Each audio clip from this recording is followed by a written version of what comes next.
நொடிக்கு நொடி பரபரப்பு. 3 கோடி செலவு செய்து 70 கோடி வசூல் செய்த திகில் படம். நிஜ வாழ்க்கையில் நடந்த சம்பவங்களை அடிப்படையாக கொண்டு எடுக்கப்பட்ட ஹாரர் காமெடி படம் ஒன்று 3 கோடி ரூபாய் செலவு செய்து 70 கோடி ரூபாய் வசூலித்துள்ளது. இந்த காலகட்டத்தில் மக்கள் ஆக்ஷன், த்ரில்லர், காதல், சஸ்பென்ஸ் மற்றும் திகில் படங்களை பார்க்க விரும்புகிறார்கள். அதிலும் நகைச்சுவை கலந்த திகில் படமாக இருந்தால் அந்த அனுபவம் ஒரு புதிய நிலைக்கு கொண்டு செல்கிறது. ஓடிடி தளங்களில் இதுபோன்ற திரைப்படங்கள் மற்றும் தொடர்களை பார்ப்பவர்களின் எண்ணிக்கை அதிகரித்து உள்ளது. நீங்கள் ஹாரர் காமெடி படங்களின் ரசிகராக இருந்தால் உங்களுக்கான பரிந்துரை எங்களிடம் உள்ளது.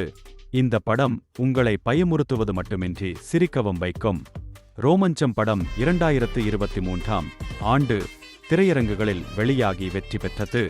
இது IMDbயில் 10க்கு 7.5 என்ற சிறந்த மதிப்பீட்டை பெற்றுள்ளது. இது OTT தளத்தில் கிடைக்கிறது. ரோமஞ்சம் படத்தை டிஸ்னி பிளஸ் ஹாட்ஸ்டாரில் பார்க்கலாம்.